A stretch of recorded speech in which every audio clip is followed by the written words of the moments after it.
Oke, baiklah, pada saat ini saya Irfan Irianto Rizky akan melakukan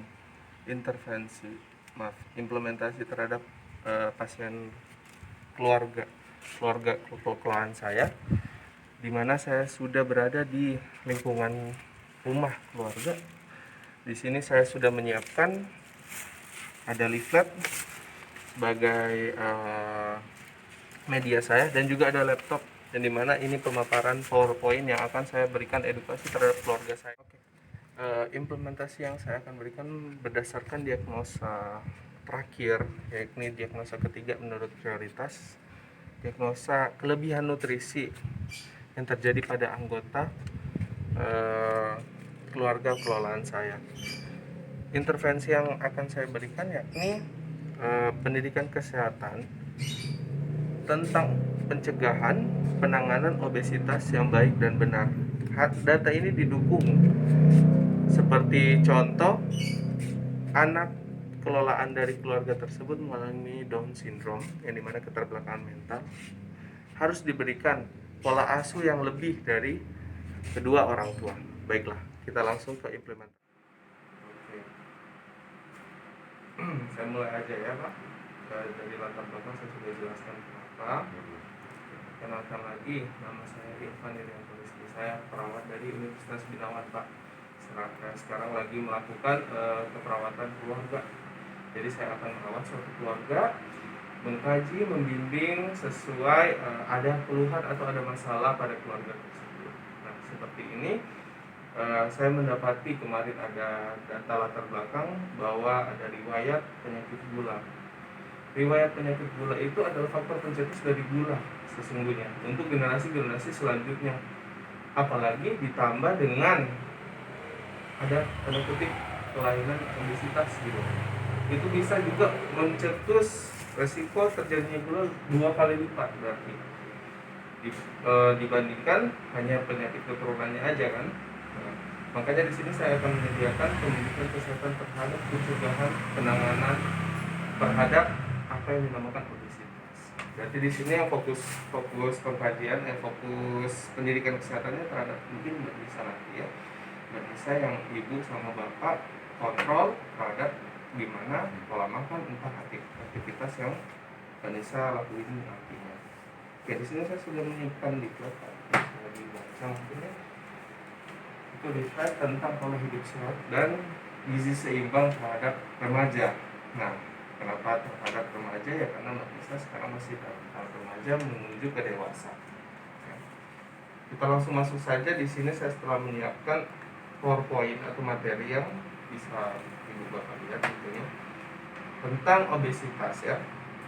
Nah, apa sih obesitas itu? Dari pengertian, obesitas adalah keadaan patologis yang terdapat penimbunan lemak berlebihan dari yang diperlukan untuk fungsi tubuh yang normal dan seiring dengan meningkatnya obesitas. Jadi di sini perlu digarisbawahi, obesitas itu adalah peningkatan penimbunan lemak. Peningkatan penimbunan lemak itu dikarenakan apa? Ya nanti kita bisa bahas lagi. Di sini Mbak Nisa adalah remaja. Remaja perlu diingatkan lagi bahwa tidak ada gambaran tubuh yang sempurna yang dapat dicapai. Emang nggak ada faktor yang waduh harus gimana nih kayak artis gitu. Artis pun bisa dibilang ada yang nggak ideal gitu kan. Nggak ada patokan yang baku. Nanti patokannya apa? Patokannya adalah IMT Pak.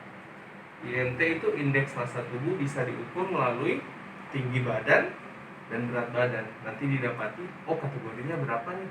Nah, makanya ada patokan, bukan dari patokan oh saya sama dengan A, bagus badannya, nggak juga. Kita ukur secara tematik atau secara angka Pak ya nanti. Berat yang sesuai untuk seseorang belum tentu tepat untuk orang lain Pak. Benar itu. Remaja harus didorong untuk mencapai berat badan yang sehat. Biasakan remaja untuk sarapan sebelum memulai aktivitas. Mbak Nisa sarapan nggak? Sering? Rutin sih Sarapan ya.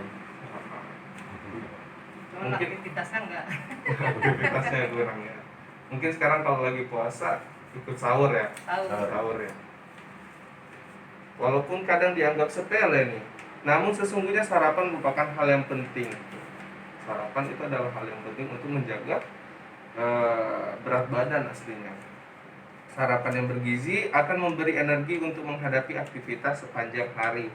Selain itu, sarapan dapat mencegah remaja makan berlebihan pada siang hari dan malam hari. Nah, jadi gitu. Kenapa pagi hari itu perlu? Ya karena siangnya biar nggak berlebihan. Biasanya remaja berlebihan pada siang hari, langsung rebahan, tidur, main HP sampai malam atau gimana ya kan? Berarti ada gambaran umumnya. Nah, ini faktor penyebab dari obesitas. Obesitas yang telah dialami mungkin Mbak Nisa. Sekarang saya udah ukur berat badan dan tinggi badannya mendapati indeks tubuhnya. Mbak Nisa ini obesitas yang kelas 3. Kelas 3. Nah, faktor penyebabnya adalah kebiasaan makan yang buruk tadi. Ya, sarapan lah, makan siang hari yang banyak, atau malam hari yang banyak langsung dibawa tidur gitu. Terus kemalasan dan kurangnya berolahraga, itu penting sekali. Nah, ya. Faktor psikologis ini kayak keadaan mental tuh Pak. Orang yang stres biasanya sering makan lebih banyak kan, atau sering makan lebih sedikit juga. Terus kondisi medis ya seperti Mbak Nisa juga. Mbak Nisa itu mendukung untuk terjadinya obesitas, dikarenakan yang harus mengarah makannya dia bukan dia sendiri, pola asuh dari bapak dan ibu mungkin,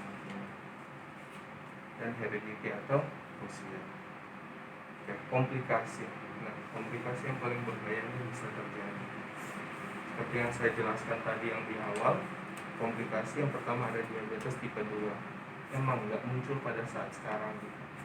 Munculnya nanti kalau umpama sudah ada faktor pencetus lain seperti usia juga nanti lebih cenderung lagi bisa timbul ini diabetes tipe 2 itu. Terus tekanan darah tinggi. Alhamdulillah di sini nggak ada yang darah tinggi. Enggak, mungkin bapaknya asam urat. Cuma emang lagi berasa. Terus komplikasinya bisa terjadi stroke. Ya, stroke ini dari hipertensi aslinya. Hipertensi tekanan darah tinggi ya. Terus serangan jantung. Ini bisa juga. Ini pasti. Gagal jantung itu gagal. Terus kanker, jenis kanker tertentu misalnya kanker prostat dan kanker usus besar. Biasanya dikarenakan penimbunan lemak. Penimbunan lemak yang besar mencetus terjadinya kanker. Nah, terus ada batu kandung empedu dan batu kandung kunyit, bisa juga dikarenakan produksi lemak yang berlebih bisa menyebabkan batu pada empedu dan juga batu kandung kemih ya. Nah, buat artritis atau orang sering bilang itu asam urat. Kalau bapak ada asam urat, resiko juga bisa terjadi juga.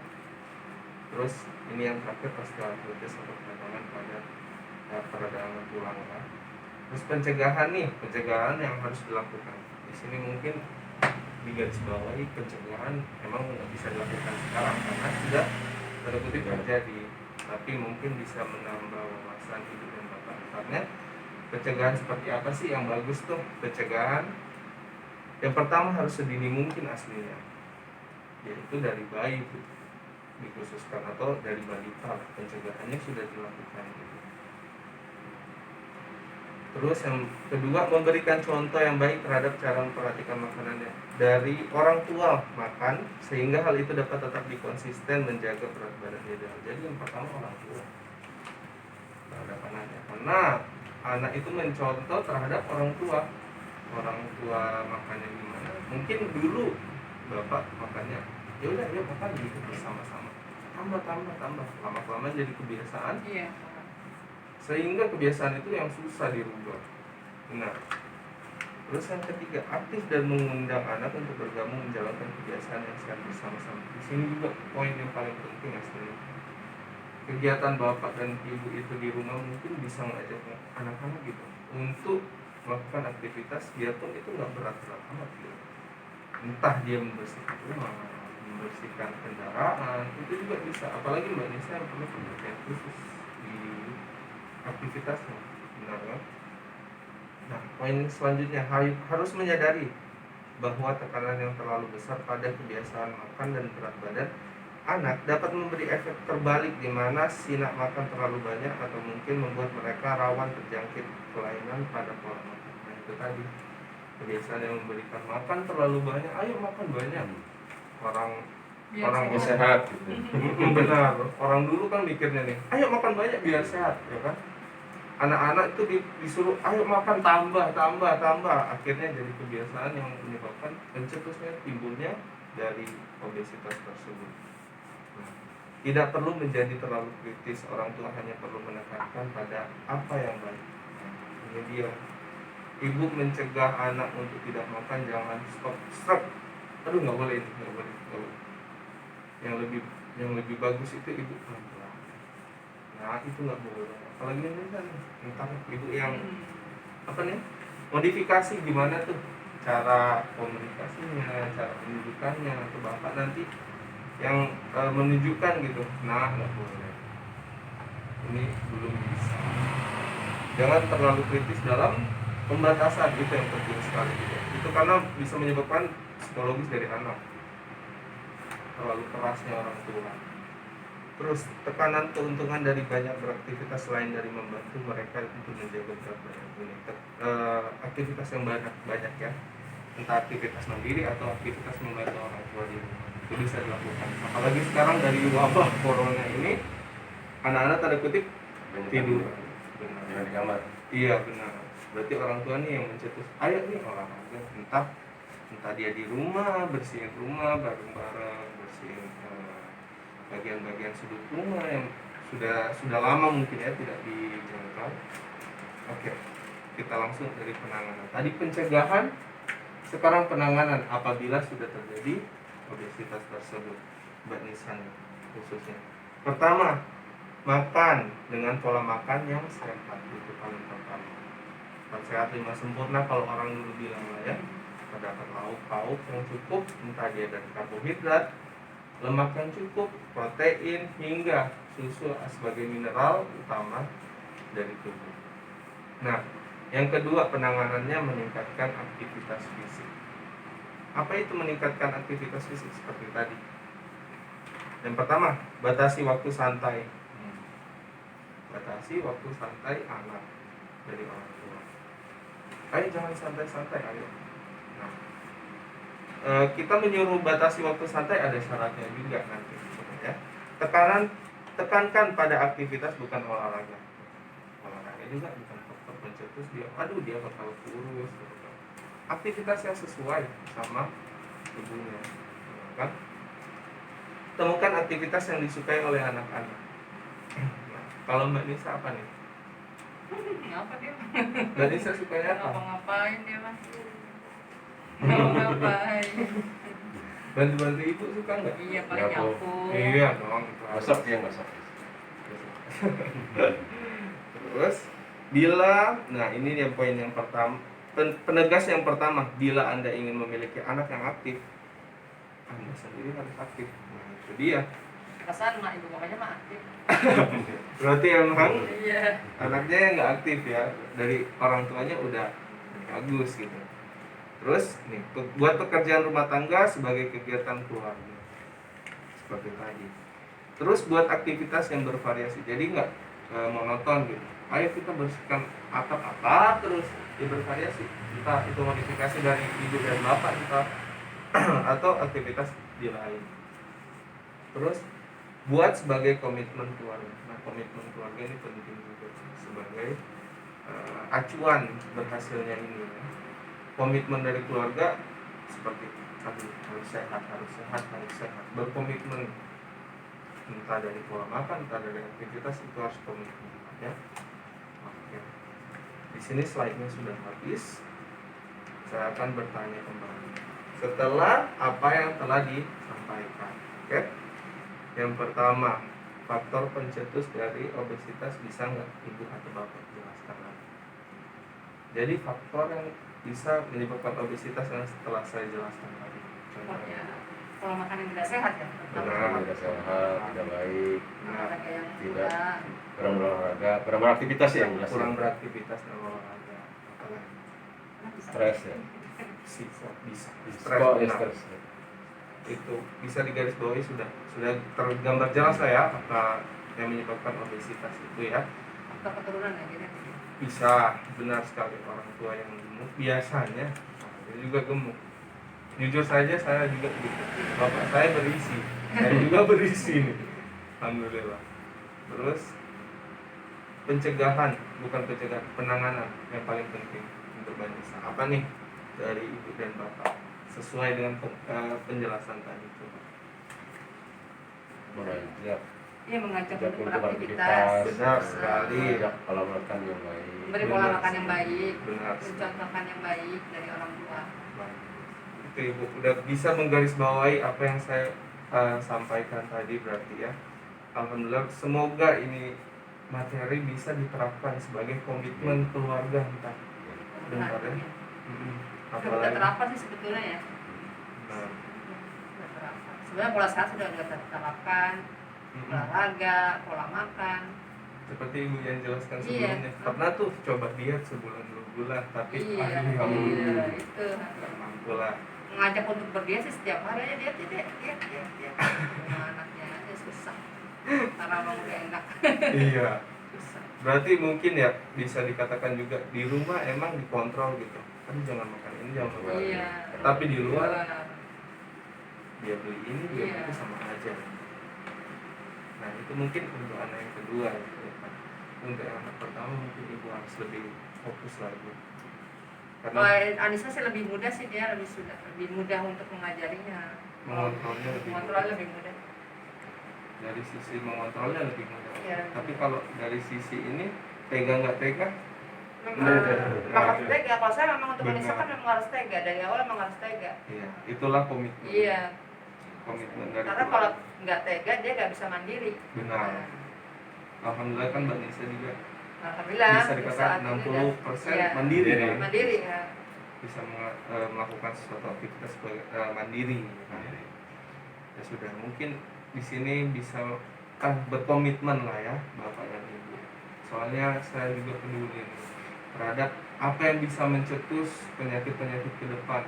Jadi jangan heran kalau umpama, mohon maaf saya kalau nggak ada nih memberikan edukasi seperti ini, suatu saat muncul, aduh Mbak Nisa penyakit gula, aduh Mbak Nisa penyakit asam urat buat artritis, kan kasihan, sayangnya loh. Ya. Bisa bapak juga. Insya Allah bisa. Mudah-mudahan. Ada yang mau ditanyakan nggak? Udah selesai nih evaluasi. Apa yang kurang jelas? Cukup sih, cukup jelas. Cukup jelas.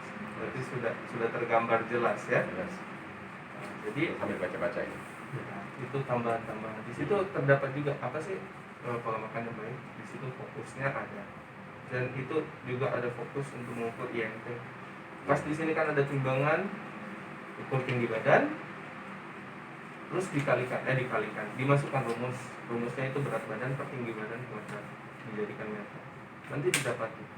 Saya ukur Mbak Nisa kemarin obes kelas 3, 3 ya.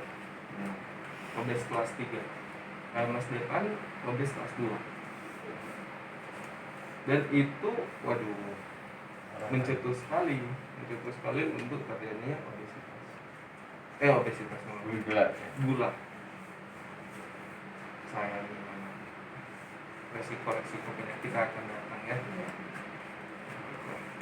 Mungkin sampai sini saja. Terima kasih atas partisipasi, sama Mbak Nisa juga udah anteng-anteng duduk sini nih. Insyaallah semoga ini bermanfaat. Amin. Ya.